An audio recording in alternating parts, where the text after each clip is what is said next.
Bismillahirrahmanirrahim. Assalamualaikum warahmatullahi wabarakatuh.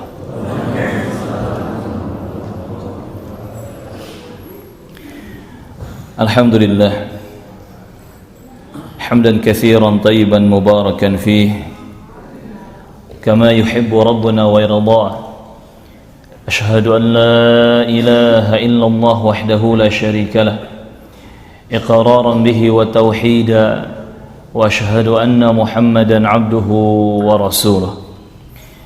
Adda al-amanah wa nasaha al-ummah wa ballagha ar-risalah wa jahada fillahi haqqal jihad wa tarakana 'ala al-mahajjati al-bayda layluha kanahariha la yazighu 'anha illa halik. Qala Allah tabaraka wa ta'ala fil Qur'anil Karim, ya ayyuhalladzina amanu ittaqullaha haqqa tuqatih wa la tamutunna illa wa antum muslimun. Allah Subhanahu wa ta'ala berfirman, wahai orang-orang yang beriman, bertakwalah kepada Allah dengan takwa yang sebenarnya, dan janganlah kalian meninggal dunia kecuali di atas agama Islam. Ahibati fillah, kaum muslimin dan muslimat, jamaah Masjid Al-Fitrah Bala Endah yang semoga senantiasa dimuliakan dan dibimbing oleh Allah Azza wa Jalla. Allahumma amin. Dengan izin Allah Tabaraka wa Ta'ala dan rahmatnya, kita bisa kembali berjumpa di masjid yang kita cintai ini dalam perjumpaan yang kita harapkan penuh keberkahan di dalamnya. Bersama-sama kita mengerjakan salat berjamaah, yang kemudian kita bersama-sama bertaman surga, melanjutkan perjuangan kita bertalabul ilmi, mempelajari ilmu agama Islam. Dan majelis yang mempelajari ilmu agama Islam seperti ini adalah tujuan utama dan targetan utama kita dalam aktivitas kehidupan kita sehari-hari, bukan sampingan, bukan mengisi waktu luang, namun justru inilah tujuan utama dalam aktivitas keseharian kita.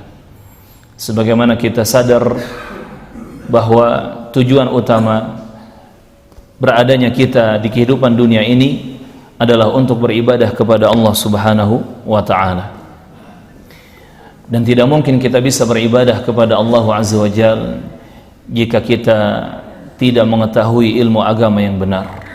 Sedangkan tugas kita beribadah kepada Allah Rabbul Alamin adalah sampai kematian menghampiri kita. Di surah Al-Hijr, Allah Subhanahu wa Ta'ala menegaskan, wa'bud rabbaka hatta ya'tiyakal yaqin, dan beribadahlah engkau kepada Rabbmu sampai al-yaqin datang kepadamu. yakni beribadahlah engkau kepada Allah Azza wa Jalla sampai kematian yang pasti datang itu menghampirimu. Kaum muslimin dan muslimat, tidak henti-hentinya dan tanpa bosan kita memuji Allah Subhanahu wa Ta'ala, kita bersyukur kepadanya karena kita yakin segala nikmat dan kebaikan hanyalah datang darinya.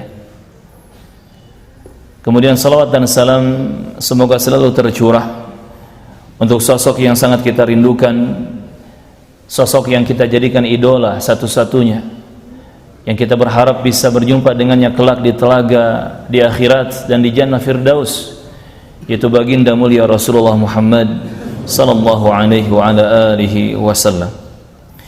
Ahibati fillah, kaum muslimin dan muslimat, para pejuang di jalan Allah Subhanahu wa Ta'ala, hafizakumullah jami'an. Kalau kita berbicara tentang dosa-dosa yang tak dirasa, dosa-dosa yang tak disadari, sangat banyak dosa-dosa yang kadang kita tidak menyadarinya.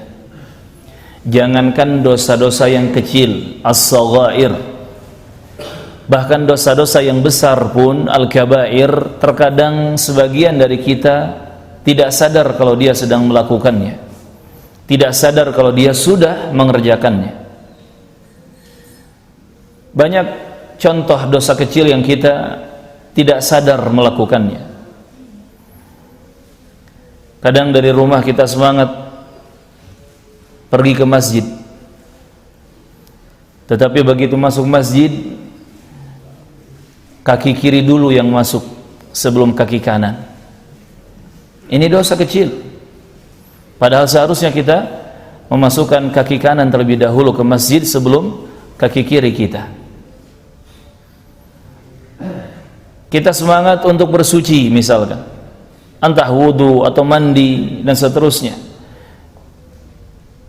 Kita pergi ke kamar mandi terlebih dahulu, ke WC, ke toilet, tanpa sadar kita memasukkan kaki kanan dulu ke WC, padahal seharusnya kaki kiri dulu, dan seterusnya. Banyak dosa-dosa kecil yang tidak kita sadari. Jadi kalau kita bahas dosa yang tak disadari, dosa yang tak dirasa dari dosa-dosa kecil, as-saghair, begitu banyaknya. Dan yang lebih miris adalah tidak sedikit kaum muslimin, mereka tidak sadar bahwa mereka melakukan dosa-dosa besar. Maka ini lebih parah keadaannya. Jamaah rahimani wa rahimakumullah. Padahal dosa-dosa besar itu wajib untuk kita jauhi. Karena dosa besar jika dilakukan hanya akan mendatangkan madarat, kebinasaan dan bahaya-bahaya dunia dan juga akhirat. Wal'iyadzubillah. Banyak orang menginginkan hidupnya bahagia. Banyak orang menginginkan hidupnya sukses. Bahkan tidak sedikit orang yang bercita-cita masuk surga. Namun ternyata mereka tidak memperhatikan mana yang dosa, mana yang berpahala, mana yang halal, mana yang haram. Mereka tidak membedakan antara yang putih dan yang hitam. Sehingga angan-angan mereka untuk masuk surga tidak lebih dari angan-angan yang sia-sia. Wal'iyadzubillah. Ahibati fillah rahimani wa rahimakumullah. Oleh karenanya, sebagaimana kita berhati-hati dari dosa-dosa yang kecil, maka tentunya kita harus lebih berhati-hati dari dosa-dosa yang besar. Dosa-dosa kecil, di sana ada kasih sayang Allah Tabaraka wa Ta'ala untuk hamba-hambanya yang beriman, di mana dosa-dosa kecil itu bisa otomatis hilang, bisa otomatis terhapus ketika hamba tersebut rajin mengerjakan amal-amal saleh. Ini rumusnya demikian. Dosa kecil akan otomatis terhapus jika seorang hamba rajin mengerjakan amal-amal saleh. Makanya Nabi menyebutkan sallallahu alaihi wasallam, as-salawatul khamsu wal jumu'ah ila al-jumu'ah wa ramadan ila ramadan mukaffiratun lima bainahunna. Mengerjakan salat wajib yang 5 waktu, zuhur ke asar, asar ke maghrib, maghrib ke isya, isya ke subuh, subuh ke zuhur dan seterusnya.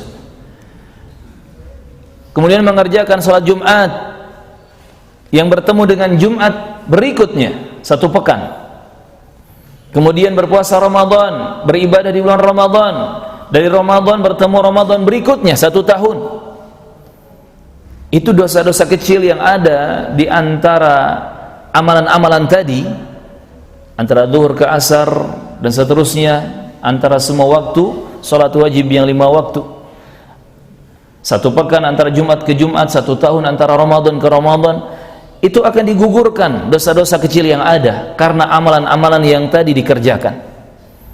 Dengan syarat, kata Rasulullah sallallahu alaihi wasallam, majtunibat al-kabair, selama dosa-dosa besar ditinggalkan, dosa-dosa besar dijauhi. Jadi rumusnya untuk dosa kecil otomatis akan Allah gugurkan jika kita beramal saleh dengan rajinnya. Tetapi untuk dosa besar maka wajib adanya taubat.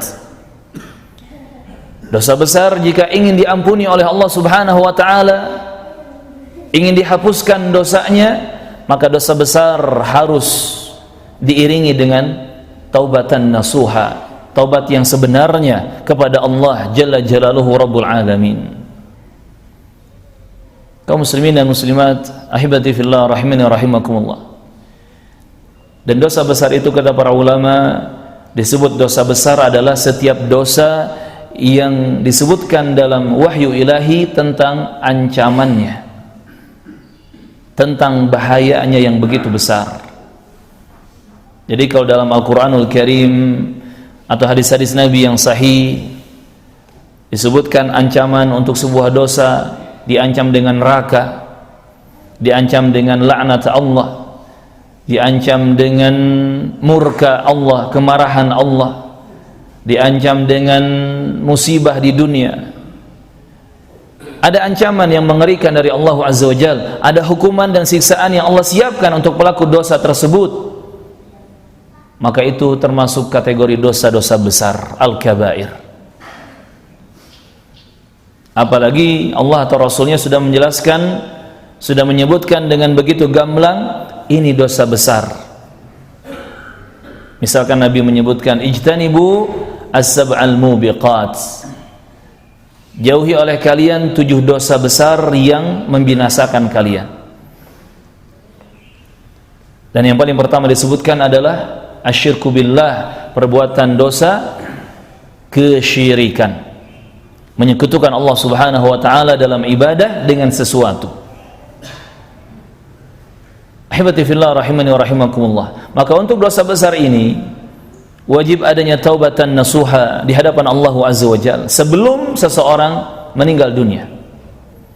Apalagi dosa kesyirikan. Kalau dosa syirik dibawa mati dosanya, maka selama-lamanya tidak akan diampuni oleh Allah Subhanahu wa taala. Kaum muslimin dan muslimat rahimani wa rahimakumullah wa hafizakumullah jami'an. Dan dosa besar itu harus kita jauhi, harus kita hindari. Sebagaimana kita menjauh sejauh-jauhnya dari berbagai macam keburukan yang kita takuti. Kita tahu misalkan virus COVID-19 itu menular dan berbahaya.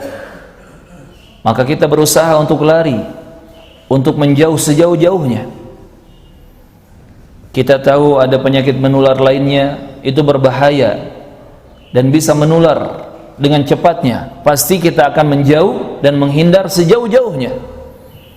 Dan seharusnya setiap muslim, setiap muslimah, dia menghindar dan menjauhi dosa-dosa besar lebih dari dia menjauhi penyakit-penyakit yang menular.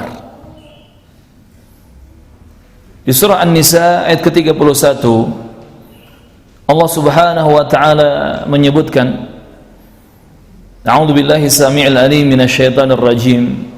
In tajtanibu kaba'ira ma tunhauna 'anhu nukaffir 'ankum sayyi'atikum wa nudkhilkum mudkhalan karima. Kata Allah Azza wa Jalla Rabbul Alamin tabaraka wa ta'ala, in tajtanibu kaba'ira ma tunhauna anhu, jika kalian menjauhi, betul-betul menjauhi dosa-dosa besar yang telah dilarangkan atas kalian, nukaffir ankum sayyi'atikum, Allah berjanji pasti kami akan menggugurkan dosa-dosa dan kesalahan-kesalahan kalian. Wa nudkhilkum mudkhalan karima, dan pasti kami akan memasukkan kalian, menempatkan kalian di tempat tinggal yang mulia, yang penuh dengan kenikmatan. Perhatikan An-Nisa ayat 31 ini, jamaah rahimakumullah. Jerih payah seorang hamba berjuang meninggalkan dan menjauhi dosa-dosa besar yang telah Allah haramkan, yang telah Rasulullah larang. Itu berbuah manis pada akhirnya, berbuah indah pada akhirnya. Allah gugurkan dosa-dosanya, Allah ampuni kesalahan-kesalahannya, dan Allah tempatkan dia di tempat yang mulia, tempat yang penuh kenikmatan. Di dunia dia diberkahi oleh Allah Azza wa Jalla sehingga hidupnya tenang, bahagia, sukses, berhasil lahir batinnya, dan di akhirat Allah tempatkan dia di jannah, surga Allah yang penuh dengan kenikmatan. Juga perhatikan jamaah rahimakumullah, yang saya cintai karena Allah tabaraka wa taala, barakallahu fikum, firman Allah di surah An-Najm ayat ke-32. An-Najm ayat ke-32.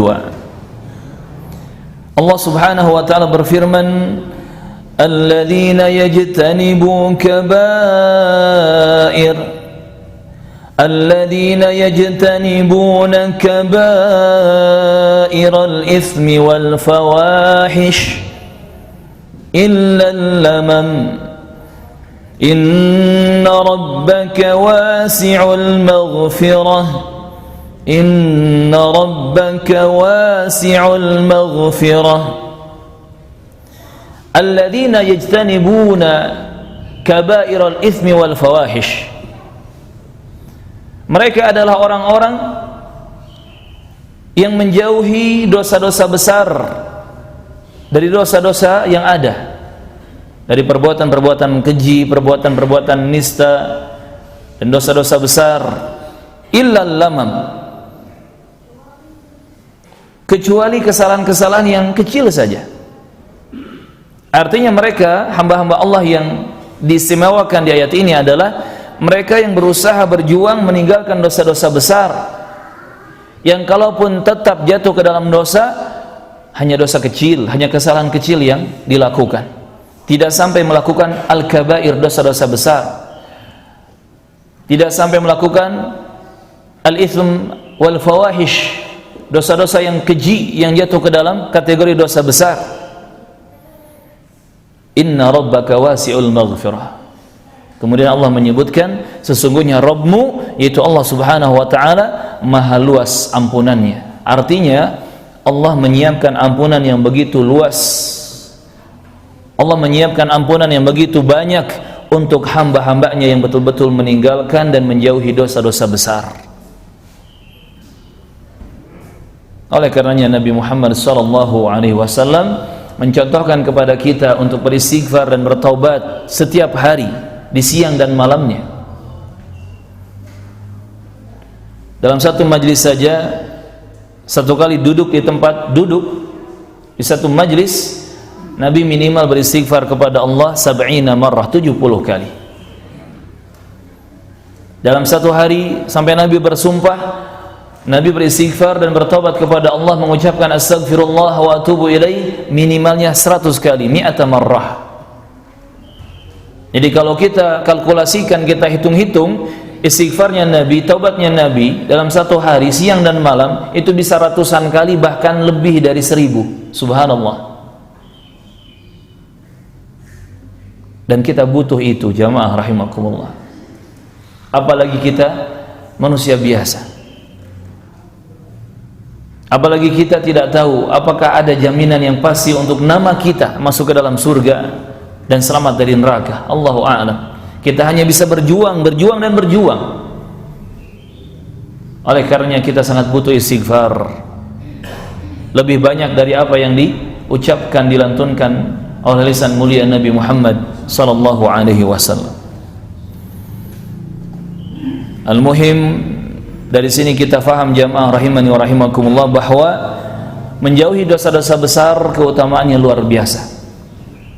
Oleh karenanya kalau kita sudah tahu ini dosa besar, ini kabair dari kabirah, maka kita harus berusaha untuk menjauhinya.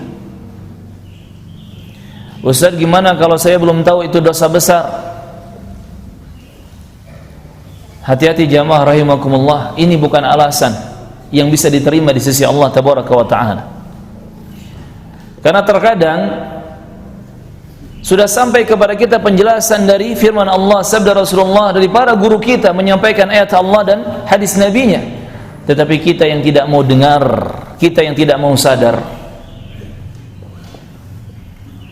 Lebih parah lagi, kita menganggap tidak tahu itu dosa besar, ini dosa besar, gara-gara kita malas dan tidak mau belajar ilmu agama. Ini lebih parah. Padahal Nabi menegaskan talabul ilmi fardhatun ala kulli muslim. Belajar ilmu agama Islam itu wajib atas setiap orang Islam. Makanya tadi di awal kami singgung bahwa taman surga, majelis ilmu seperti ini barang-barang thalabul ilmi, belajar ilmu agama seperti ini ataupun di majelis-majelis yang lain, di kelas-kelas ya belajar ilmu agama, itu adalah tujuan utama dalam aktivitas keseharian kita. Bukan sampingan, bukan hanya memanfaatkan dan mengisi waktu luang, bukan. Sebagaimana kita mengerjakan sholat 5 waktu sehari semalam, berpuasa Ramadan 1 bulan di setiap tahunnya, mengeluarkan zakat yang wajib jika sudah harus wajib zakat, menunaikan haji setahun sekali bagi yang mampu, atau umrah kapanpun itu bagi yang mampu. Ini semua tujuan utama hidup kita sebagai muslim. Rukun Islam yang 5 ini tujuan utama, targetan utama kita dalam 1 tahunnya, dalam setiap bulannya, dalam setiap harinya bahkan. Bukan sampingan, bukan sambilan, bukan hanya mengisi waktu luang. Wah lumayan nih, ada hari libur plus hari cuti, berapa hari? 12 hari. Saya mau liburan sambil ibadah, umroh saja. Niatnya mengisi waktu libur, mengisi waktu senggang. Ini salah niatnya. Walaupun ibadah yang dilakukan, amalan yang dilakukan itu amalan yang mulia, maka harus kita tanamkan dalam pola pikir kita sebagai orang tua dan juga kepada anak-anak kita, keluarga kita semuanya, bahwa ibadah kepada Allah itulah tujuan utama kita hidup di dunia ini. Termasuk majelis ilmu, belajar ilmu agama, ini adalah targetan utama kita dalam aktivitas kita sehari-harinya. Kemudian kalau masih ada waktu luang setelah ibadah, setelah majelis ilmu, nah itu yang kita gunakan untuk sampingan kita. Kita kerja itu sampingan, nyari nafkah, nyari fulus yang halal itu sampingan, olahraga itu sampingan, ngurusin dunia, apapun itu urusan dunianya itu sampingan kita. Ini jamaah rahimakumullah. Kadang mindset sebagian kaum muslimin banyak yang salah dalam berpikir karena mereka sudah menjadi korban pengrusakan akidah, pengrusakan pola pikir oleh musuh-musuh Islam. Na'udzubillah. Jamaah rahimakumullah, sahabat Abdullah bin Abbas radhiyallahu anhuma pernah ditanya tentang jumlah dosa besar. Apakah dosa besar itu ada 7? Wahai Abdullah bin Abbas, maka beliau menjawab, bukan, tetapi dosa besar itu ada 70 lebih. Makanya dari sini para ulama tidak ada yang satu suara ketika menyebutkan jumlah dosa besar. Ada yang mengatakan dosa besar itu 7 jenis, ada yang mengatakan dosa besar itu 70, ada yang mengatakan lebih dari 70. Termasuk Al-Imam Adz-Dzahabi rahimahullah membuat kitab Al-Kabair, judulnya Al-Kabair, kalau diterjemahkan kumpulan dosa-dosa besar, dan disebutkan dalam kitab itu lebih dari 70 dosa besar. Artinya jamaah rahimakumullah, jumlah pastinya berapa banyak jenis dosa besar Allahu a'lam, hanya Allah yang tahu. Namun bagi kita harus waspada dan selalu mawas diri jika ada datang ancaman dari Allah atau Rasulnya dalam Quran ataupun hadis Nabi yang sahih bahwa suatu dosa itu diancam dengan hukuman atau siksa dunia akhirat, maka itulah dosa besar yang wajib kita jauhi. Yang kalau kita na'udzubillah sudah kadung terjatuh melakukannya, segeralah bertaubat kepada Allah Azza wa Jalla dengan taubatan nasuha. Kita akan menyebutkan beberapa dosa besar yang kadang tak disadari oleh sebagian kaum muslimin, yang kadang tidak dirasa bahwa dia telah melakukan dosa besar. Yang pertama, jamaah rahimani wa rahimakumullah, asyirku billah, melakukan kesyirikan terhadap Allah Subhanahu wa taala, menyekutukan Allah dalam ibadah dengan sesuatu. Dan memang dosa syirik ini harus kita tempatkan di nomor 1, nomor wahid, yang paling pertama, yang paling atas dalam kategori dosa-dosa besar. Karena memang tidak ada dosa yang lebih parah daripada dosa kesyirikan ini. Ahibati fillah rahimani rahimakumullah, kita tahu syirik itu adalah seorang hamba yang seharusnya beribadah kepada Allah saja, dia malah mempersembahkan ibadah kepada selain Allah. Itu syirik. Yang seharusnya dia salat, dia puasa, dia berhaji, dia umrah, dia baca Quran, dia cinta, dia harap, dia takut untuk Allah tabaraka wa ta'ala saja, dia malah mempersembahkan ibadah itu kepada selain Allah. Yang seharusnya dia ruku, dia sujud hanya kepada Allah, dia malah ruku dan sujud kepada selain Allah tabaraka wa ta'ala. Itu syirik namanya, sarful ibadah li ghairillah, mempersembahkan atau menunjukkan suatu ibadah untuk selain Allah. Itu syirik. Dan tidak sedikit kaum muslimin yang mereka tak sadar melakukan kesyirikan. Padahal Allah menyebutkan betapa bahayanya dosa syirik.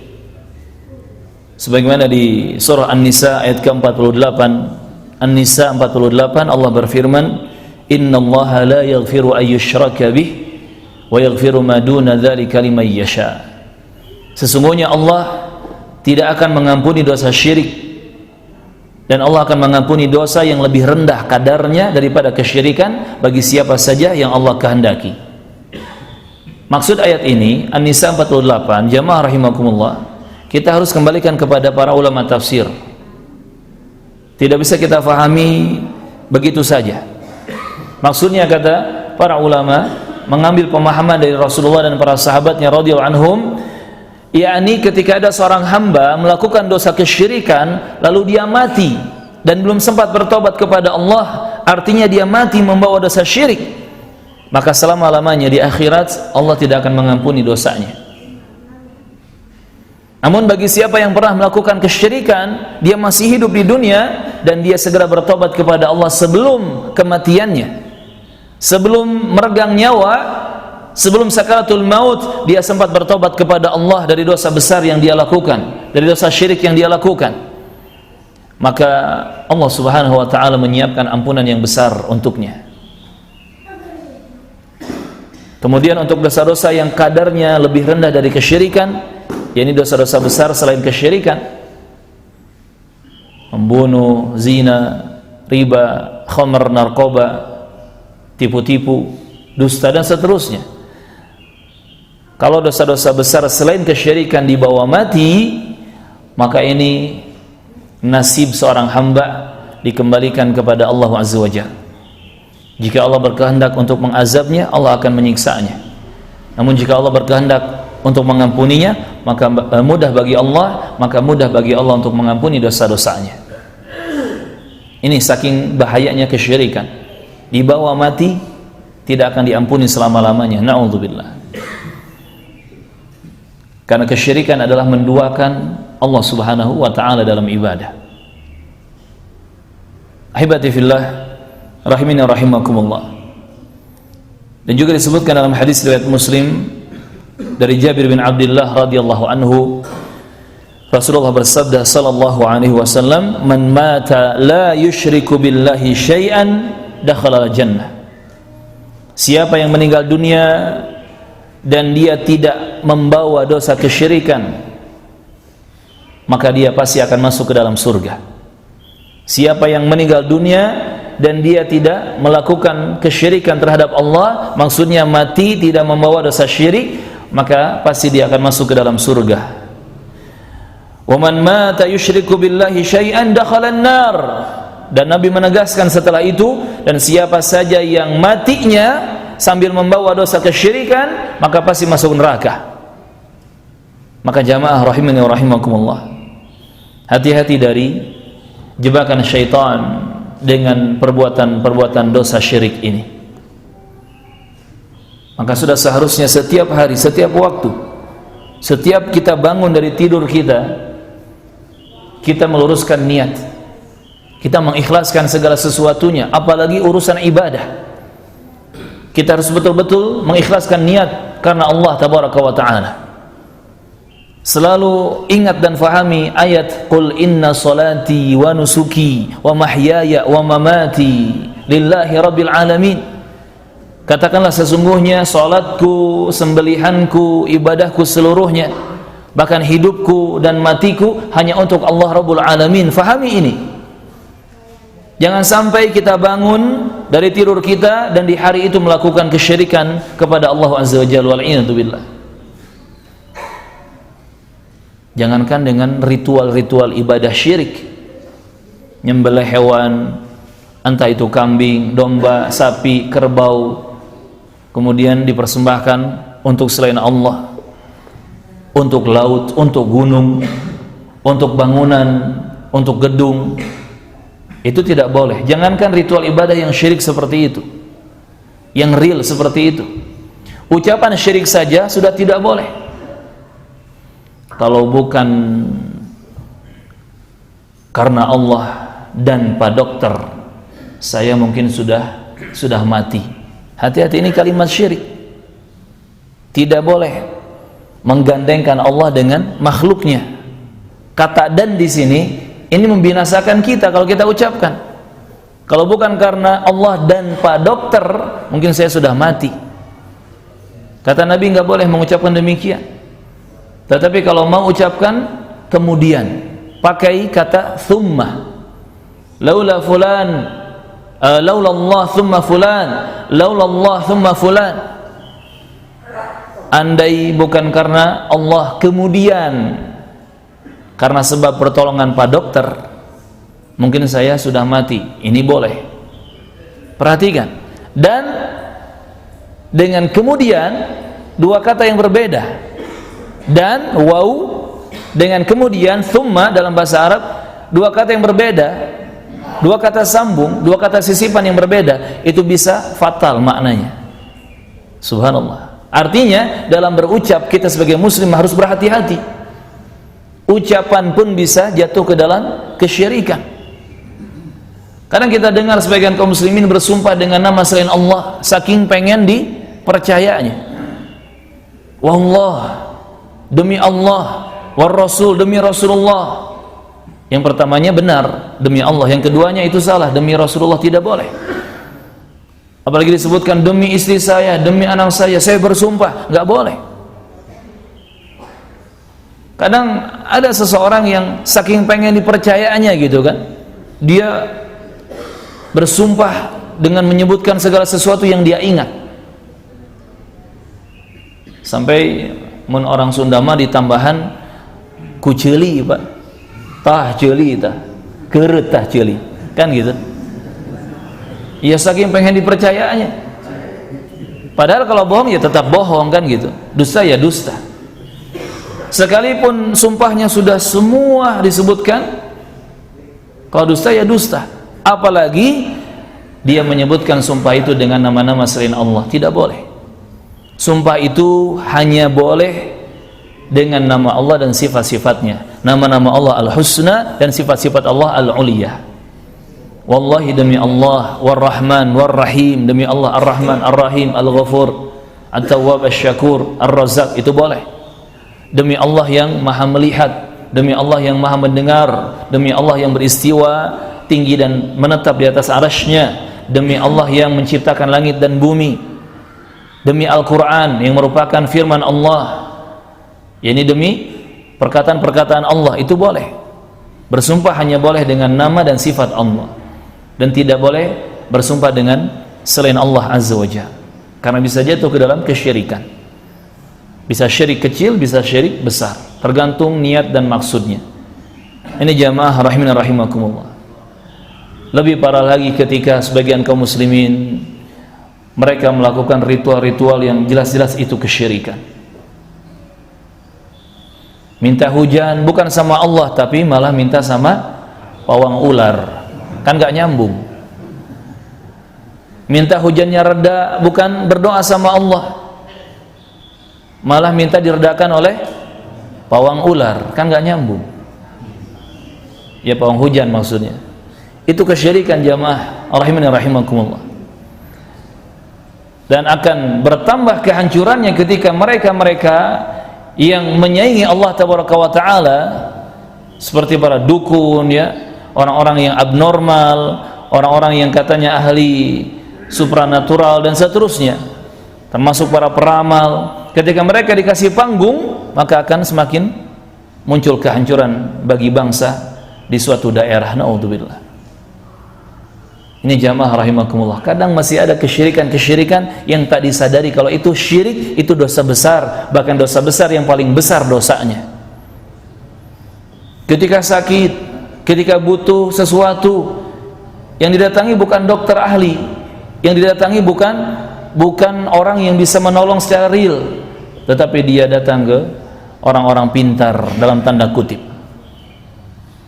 Orang-orang pintar dalam tanda kutip, pergi ke dukun, pergi ke tukang ramal, pergi ke mbah-mbah dan seterusnya, padahal itu kesyirikan.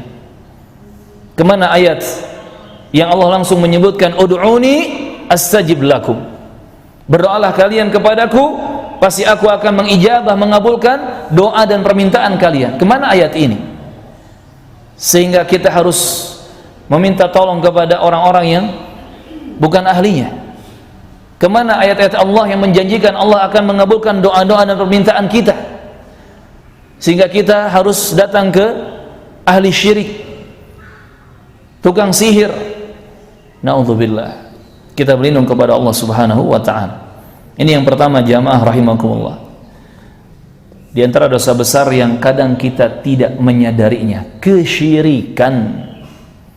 Dan tidaklah kesyirikan terjadi apalagi dilestarikan, dijaga di suatu daerah, melainkan pasti daerah itu akan porak-poranda, lahir ataupun batin. Silakan sensus negara-negara, dari mulai Indonesia sampai ke Eropa, Amerika, sampai ke balik lagi ke Indonesia lagi, ke Asia Tenggara. Silakan sensus negara mana saja yang di situ banyak kesyirikan dan seperti apa keadaan negaranya. Ada yang negaranya terlihat bagus secara tata kotanya, infrastrukturnya, tetapi karakter orangnya hancur, rusak. Atau sebaliknya, ada yang mungkin karakter orangnya baik-baik, perilaku orangnya baik-baik, tetapi secara tata kota atau negaranya, alam semestanya hancur, rusak. Tidak mungkin di sana ada kesyirikan dan Allah membiarkan mereka menikmati keberkahan hidup dunia. Tidak mungkin. Justru kalau kita ingin keberkahan di kehidupan dunia, kita menginginkan kenikmatan-kenikmatan di kehidupan dunia sebelum akhirat, jaga tauhid, jaga ibadah yang murni hanya untuk Allah tabaraka wa ta'ala, jaga keikhlasan dalam beribadah kepada Allah subhanahu wa ta'ala. Dan tauhid ini yang menjadi musuh kesyirikan, tauhid ini adalah harga mati bagi seorang muslim. Andai kata leher harus putus, andai kata jantung harus dicabut, seperti Hamzah radhiyallahu anhu misalkan, untuk mempertaruhkan dan mempertahankan kemuliaan tauhid, ibadah hanya kepada Allah, maka kita pertaruhkan itu semua jamaah. Jangankan harta benda sekian banyak, nyawa, jantung kita, ruh kita, kita korbankan untuk tauhid, ibadah kepada Allah subhanahu wa ta'ala. Makanya yang harga mati bagi seorang muslim itu adalah tauhid, beribadah kepada Allah azza wa jalla dan menjauhi kesyirikan sejauh-jauhnya. Ini harus kita luruskan. Banyak kaum muslimin yang masih tak sadar melakukan kesyirikan, baik secara ucapan ataupun amal perbuatan, atau mungkin perasaan hati atau keyakinan hati dan pikiran. Kadang ketika seseorang dia mau berangkat kerja, begitu keluar dari pintu rumahnya, tiba-tiba ada apa? Misalkan ada daun pohon apa yang ada di sekitar rumah kita, yang agak besar ya, daun pohon palem jatuh, atau daun pohon kelapa, tapi jarang kelapa di sini ya. Ada daun sebuah pohon jatuh tiba-tiba, pruk. Terus kita berpikir, wah ini alamat nih. Alamat apa? Bukan alamat palsu, Ini alamat asli katanya. Alamat apa? Alamat kalau wah nggak bener nanti, mendingan saya balik lagi ke rumah. Kalau diteruskan jalan ke tempat kerja nggak bakal bener. Kalau diteruskan jalan ke tempat dagang, tempat jualan nggak bakal bener. Mending balik lagi ke rumah, masuk lagi ke kamar, tarik selimut. Jamaah rahimakumullah, pemahaman seperti ini, pola pikir seperti ini juga sudah jatuh ke dalam kesyirikan. Karena seakan-akan yang menentukan baik dan buruknya keadaan kita itu adalah pohon atau daun yang jatuh tadi. Maka ada istilah tatoyur dalam bahasa Arab, tiarah atau tatoyur. Ini ketika seseorang keluar dari rumahnya, kemudian dia melihat ada burung lewat, kebetulan burungnya burung yang aneh. Wah, ini tanda nih, gak bakal bener. Akhirnya dia mengurungkan amalan yang sudah diniatkan, gak jadi dia mengamalkannya karena lihat burung lewat tadi. Atau misalkan dia melihat sesuatu yang menurutnya bagus, begitu keluar rumah dia mendengar ada suara burung yang indah merdu. Wah, ini tanda nih, tanda bakal berhasil. Akhirnya dia semakin semangat. Ini pun salah. Jamaah rahimani rahimakumullah, terkadang sebagian kaum muslimin di masyarakat kita, misalkan ketika di jalan nggak sengaja nabrak kucing misalkan, padahal kadang yang salah kan kucingnya, bukan kita ya. Kita mah sudah bawa STNK ya, sudah bawa SIM gitu ya, sudah pakai seat belt ya, aman semua. Berkendara juga ikuti rambu-rambu. Kucing biasanya yang salah tuh, tapi kucing yang ketabrak. Kemudian setelah itu kita lempar koin, kan gitu. Yang dilempar cuman koin. Kalau uang 100.000 sih nggak dilempar ya, kegedean mungkin. Dilempar koin tuh. Apa tujuannya? Buang sial, kan gitu. Ingin menghindari kejaran hantu kucing tadi mungkin. Macam-macam tuh pola pikirnya. Ini jatuh ke dalam kesyirikan. Waliyadzubillah. Maka ini dosa besar yang paling pertama yang kadang masih tidak disadari oleh sebagian kaum muslimin adalah dosa kesyirikan. Adalah dosa kesyirikan. Di mana kita harus betul-betul menjaga tauhid kita kepada Allah Azza wa Jalla, ibadah hanya kepada Allah, tidak hanya ibadah ritual amalan saja, tetapi juga ucapan kita, bahkan keyakinan hati dan fikiran kita, semua harus bertauhid, betul-betul beribadah hanya kepada Allah Subhanahu wa ta'ala. Kemudian dosa yang kedua, jamaah rahimani rahimakumullah, yang kadang kita tidak menyadarinya, padahal itu termasuk dosa besar yang bisa membinasakan kita dunia akhirat, yaitu bermuamalah dengan cara ribawi. Apalagi ada dai-dai yang mengatakan gak apa-apa riba kalau memang mendesak atau kepepet. Alasan kepepetnya apa? Punya anak, punya istri, harus dikasih makan. Padahal itu tidak masuk ke dalam kategori mendesak atau darurat atau kepepet secara ilmu fikih. Karena ketika kita hengkang dari dunia pekerjaan riba, kita hengkang dari pekerjaan yang haram, istri kita, anak kita tidak langsung mati kelaparan, kan gitu. Apalagi kita masih bisa berjalan kaki, masih bisa membuka mata dan telinga untuk mencari pekerjaan yang lainnya yang halal sesegera mungkin. Dan tidak mungkin Allah menelantarkan hamba-hambanya yang berjuang di jalannya. Wa may yattaqillah yaj'al lahu makhraja wa yarzuqhu min haitsu la yahtasib. Allah berjanji, siapa yang bertakwa kepada Allah, Allah akan berikan solusi terbaik untuk masalahnya, dan Allah akan berikan rezeki untuknya dari arah yang tadi sangka-sangka. Tapi Ustaz, saya sudah meninggalkan kerjaan riba yang haram itu, kok rezeki belum datang juga? Bisa jadi takwa kita belum benar. Karena takwa itu tidak hanya sekadar resign dari pekerjaan yang haram. Setelah itu takwa kita harus diperbaiki, ditingkatkan kualitasnya. Bagaimana sholat kita, kan gitu. Bagaimana doa kita, bagaimana kekhusyuan hati kita, kan gitu. Harus diperbaiki kualitas takwanya kepada Allah Azza wa Jalla. Dan riba ini masih juga disepelekan dosa besarnya oleh sebagian kaum muslimin bahkan wal'iyadzubillah. Kalau ngomongin orang kafir, kalau kita bicarain orang kafir, mereka dengan santainya melakukan riba, ya terserah, itu orang kafir.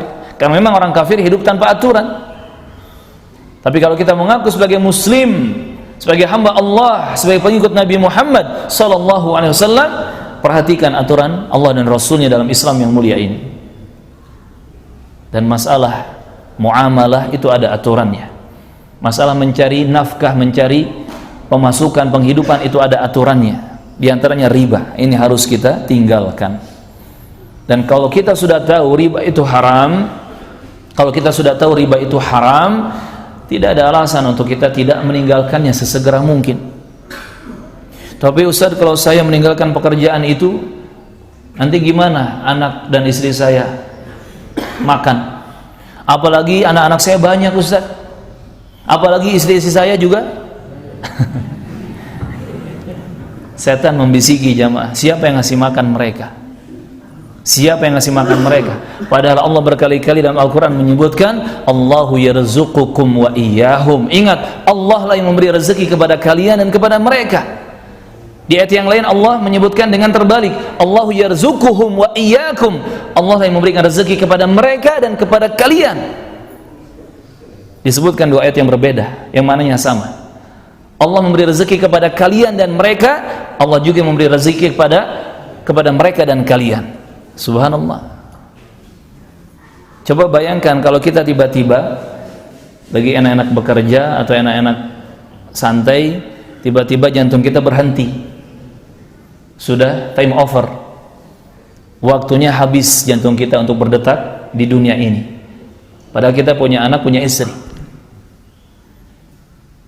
Ketika seorang kepala rumah tangga, kepala keluarga diwafatkan oleh Allah Azza wa Jalla dan dia meninggalkan anak dan istri, apakah ada kisah, ada cerita anak dan istri tersebut mati kelaparan?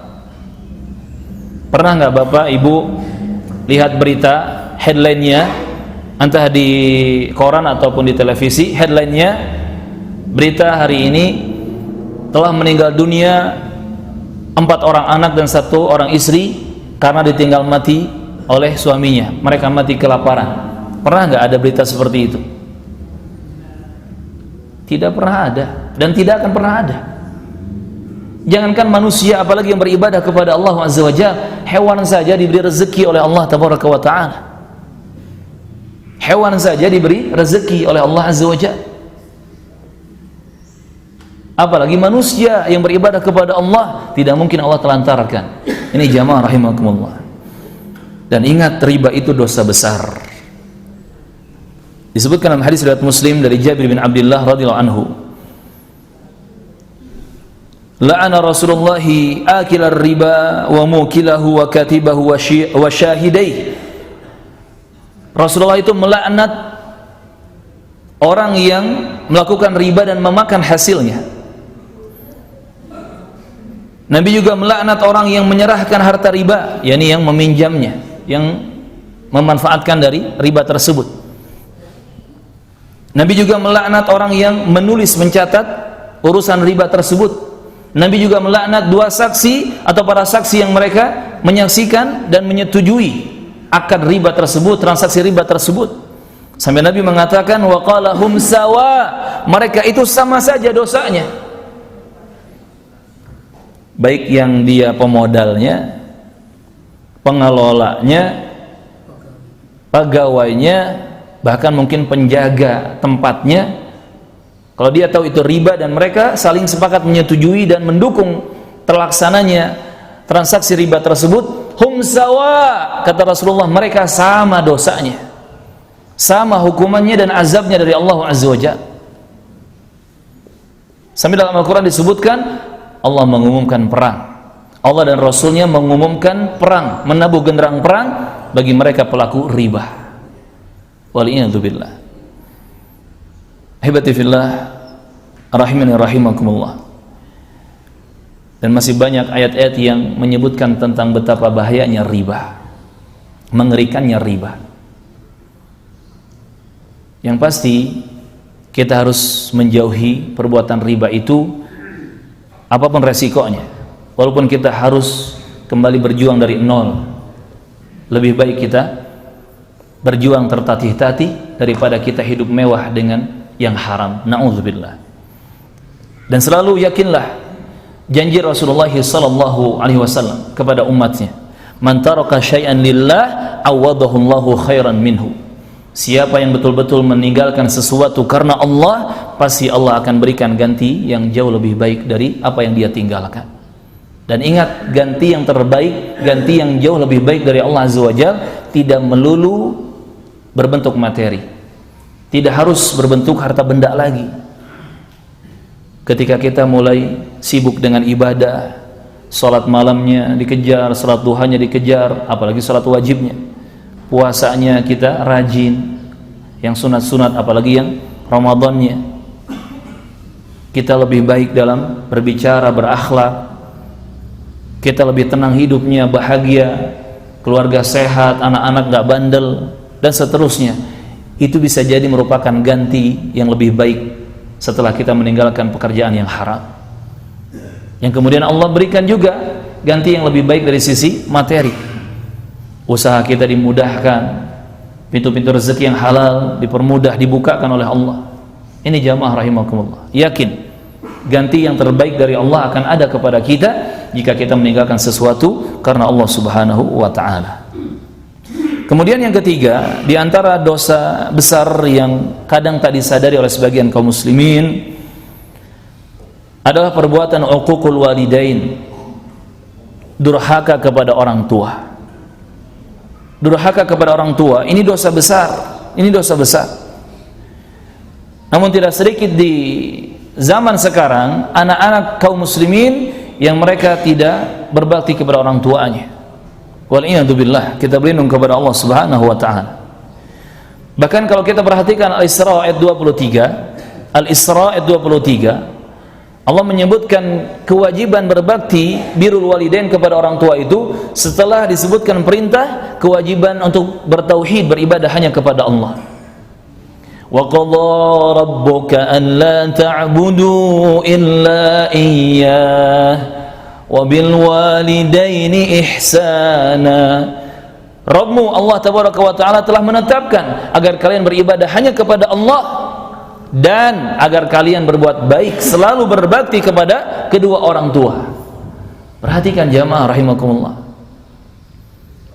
setelah Allah mewajibkan tauhid, beribadah hanya kepadanya, di ayat ini Al-Isra ayat 23, Al-Isra ayat 23, setelah Allah mewajibkan atau menyebutkan perintah tauhid, beribadah hanya kepadanya, Allah tidak menyebutkan kemudian taati atasan di perusahaanmu, taati bosmu, kemudian apa lagi, berbuat baiklah kepada kawan-kawan tongkronganmu, kan gak gitu. Tapi yang disebutkan adalah wabil walidaini ihsana, dan hendaknya kalian berbuat baik, berbakti kepada kedua orang tua. Wal'iyadzubillah. Tetapi di hari-hari ini banyak anak-anak yang justru mereka durhaka kepada orang tuanya, padahal kebaikan mereka sebanyak apapun yang mereka perjuangkan dan mereka berikan kepada orang tua di dunia itu tidak bisa membalas kebaikan-kebaikan orang tuanya. Jangan lupakan kisah ketika Abdullah bin Umar berada di Masjidil Haram di dekat Ka'bah. Ketika itu ada seorang dari Yaman, dia menggendong ibu kandungnya untuk melakukan tawaf. Dan bayangkan, anak ini menggendong ibunya dari Yaman ke Mekkah dan terus menggendong ibunya untuk melakukan amalan-amalan ibadah, di antaranya tawaf. Sampai dia menyenandungkan syair, aku adalah tunggangan untuk ibuku dengan penuh ketulusan. Jika semua tunggangan bisa lari kabur dari tuannya, akulah satu-satunya tunggangan yang tidak akan pernah lari meninggalkan ibunya. Subhanallah, karena ingin berbakti kepada orang tuanya. Kemudian dia bertanya kepada Abdullah bin Umar, wahai Abdullah bin Umar, apakah dengan kebaikan-kebaikanku seperti ini aku pantas dikatakan telah bisa dan telah mampu telah berhasil membalas kebaikan-kebaikan ibuku, jasa-jasa kebaikan ibuku? Apa jawaban Ibnu Umar? Perhatikan jamaah rahimakumullah. La, walau bisafratin wahidah. Walau bizafratin wahidah. Kata Abdullah bin Umar, tidak bisa. Tidak bisa. Walaupun hanya untuk membalas satu helaan nafas ketika ibumu melahirkanmu, itu tidak bisa membayarnya. Allahu Akbar. Satu tarikan nafas ibu kita ketika melahirkan kita saja tidak bisa dibayar dengan kebaikan-kebaikan yang kita lakukan seumur hidup kita di dunia. Maka tidak ada jalan untuk seorang anak kecuali harus terus berbakti kepada orang tuanya. Sekalipun orang tuanya sudah meninggal dunia, bakti itu, birrul walidain itu tetap terus ya dilanjutkan. Makanya Islam menganjurkan kalau orang tua kita sudah meninggal dunia, kumpulkan pahala sebanyak mungkin untuk orang tua kita yang sudah wafat di atas Islam itu. Dengan cara apa? Silahkan doakan kebaikan untuk mereka sebanyak mungkin. Karena doa kebaikan dari anak yang saleh itu akan menambah pundi-pundi pahala dalam catatan amal soleh orang tua kita yang sudah wafat. Yang penting mereka wafat di atas Islam dan iman. Selain doa, silahkan bersedekah atau wakaf, korbankan harta benda kita di jalan Allah atas nama orang tua kita. Sedekah atas nama ayah, wakaf atas nama ibu, dan seterusnya. Silahkan perbanyak. Dan juga silahkan lakukan umrah atau haji atas nama orang tua kita.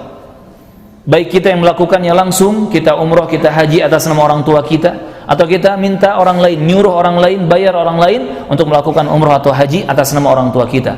Pahala umrah dan hajinya maka berhak mengalir ke dalam catatan amal soleh orang tua kita. Dan juga diantaranya yang lain, kata para ulama, perbaiki hubungan dengan orang-orang yang punya hubungan baik dengan orang tua kita. Orang tua kita punya keluarga besar, ada paman kita, tante, bibi, om, perbaiki hubungan baik dengan mereka. Jangankan keluarga besar, tetangga saja, bahkan teman kerabat saja, kalau mereka punya hubungan baik dengan orang tua kita, kita jaga hubungan baik dengan mereka. Kita yang melanjutkan hubungan baik tersebut dengan teman-teman baik orang tua kita. Ini jamaah rahimakumullah. Sampai setelah wafatnya orang tua kita, kita tetap berbakti, melanjutkan kebaikan kita untuk mereka. Apalagi ketika orang tua kita masih ada di samping kita. Makanya para ulama memahami orang tua itu, keberadaan mereka di sisi anak-anaknya itu merupakan pintu-pintu surga. Yang kalau seorang ayah atau seorang ibu wafat, maka telah hilang satu pintu surga dari sisi seorang anak. Dan itu yang ditangisi oleh para ulama ketika mereka kehilangan orang tuanya. Tetapi banyak di zaman sekarang anak-anak yang tidak faham tentang pentingnya berbakti kepada orang tua. Wal'iyadu billah. Lisan tak dijaga, apalagi sikap dan perilaku. Kita berlindung kepada Allah Subhanahu wa ta'ala. Subhanallah, kemarin saya ketemu dengan salah satu jamaah. Kebetulan beliau ini diminta oleh orang tuanya tinggal satu di seberang Pulau Jawa, diminta untuk merapat ke tempat tinggal orang tuanya di seberang Jawa sana. Padahal anaknya ini di sini di Kota Kembang, dia bekerja sudah enak. Dia bekerja di pemerintahan, tingkatnya eselon 4. Itu eselon 4 gajinya cukup nggak Pak? Untuk anak misalkan 3, istri 1, cukup nggak? Ya kalau istrinya 3 mah mungkin kurang Pak. Istrinya 1, anaknya 3, eselon 4. Tapi untuk memenuhi keinginan orang tuanya, dia rela melepaskan jabatan eselon 4-nya itu dan turun ke bawah, harus menjadi staf lagi ketika nanti dia pindah kerja ke seberang Jawa sana. 3 atau 4 derajat dia turun ke bawah. Subhanallah. Dia berpikir orang tua saya butuh saya, orang tua saya harus saya temani, harus saya rawat. Bahkan dia berpindah tempat itu tidak hanya sendirian, istrinya dibawa, anak-anaknya yang sedang enak-enak sekolah di sini juga harus ikut pindah. Subhanallah, ini perjuangan jamaah. Dan tidak semua anak bisa melakukan hal seperti ini. Meninggalkan jabatan kerja yang sudah enak, meninggalkan kehidupan yang sudah nyaman bersama keluarga kecilnya demi untuk merawat orang tuanya, membahagiakan orang tuanya.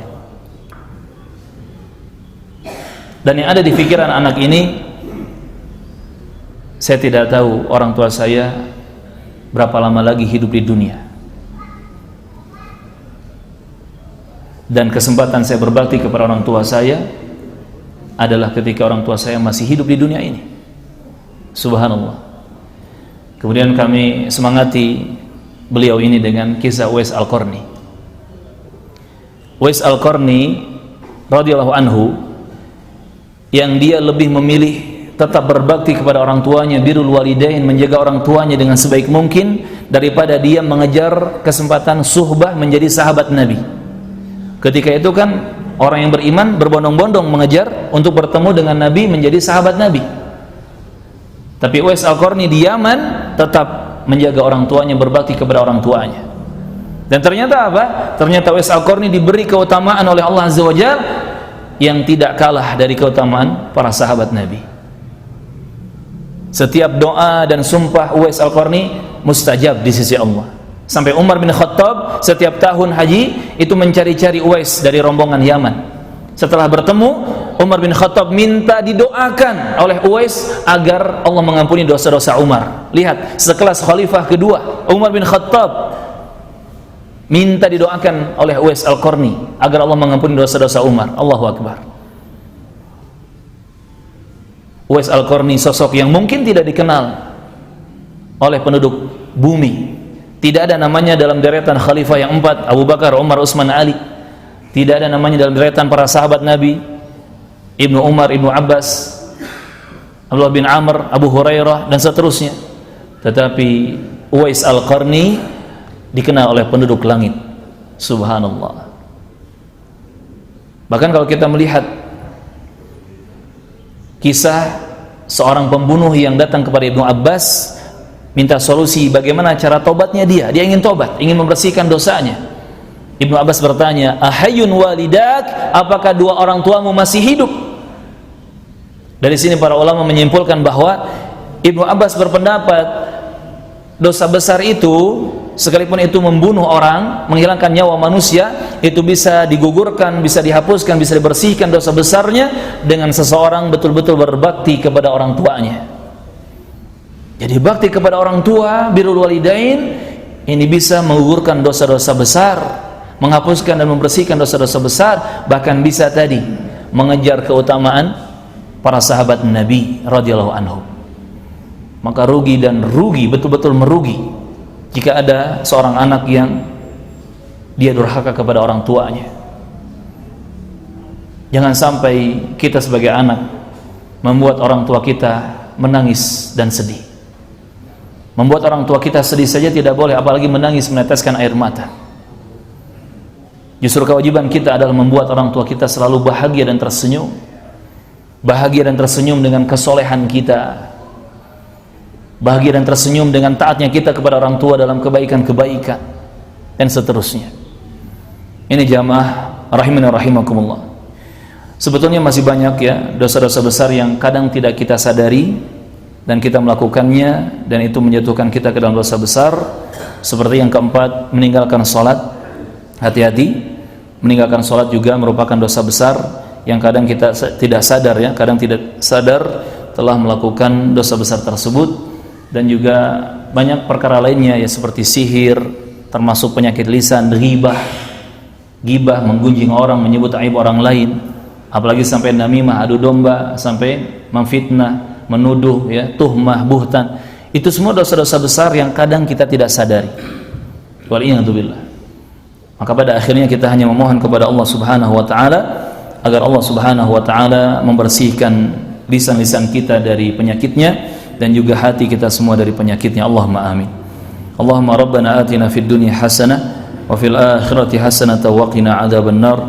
Rabbana la tuzigh qulubana ba'da idh hadaitana wa hab lana min ladunka rahmah innaka antal wahhab. Allahumma sallimna wa ghanimna fid dunya wal akhirah. Allahumma sallimna wa ghanimna fid dunya wal akhirah. Allahumma ighfir lana wa liwalidina wa lil mu'minin wal mu'minat yawma yaqumul hisab. Allahumma ighfir lana wa liwalidina warhamhum kama rabbawna shighara. Allahumma waffiq wulata umurina lima tuhibbu wa tarda. Allahumma waffiq wulata umurina lima tuhibbu wa tarda. Allahumma ja'al Indonesia aminatan mutmainnah wa sa'ira biladil muslimin. Allahumma ja'al Indonesia aminatan mutmainnah wa sa'ira biladil muslimin. Allahumma aminna fi awtanina. Allahumma a'inna ala dhikrika wa syukrika wa husni ibadatik ya arhamar rahimin. Wa akhiru da'wana anil hamdulillahi rabbil alamin. Subhanakallahumma wa bihamdik asyhadu an la ilaha illa anta astaghfiruka wa atubu ilaik. Wassalamu alaikum warahmatullahi wabarakatuh.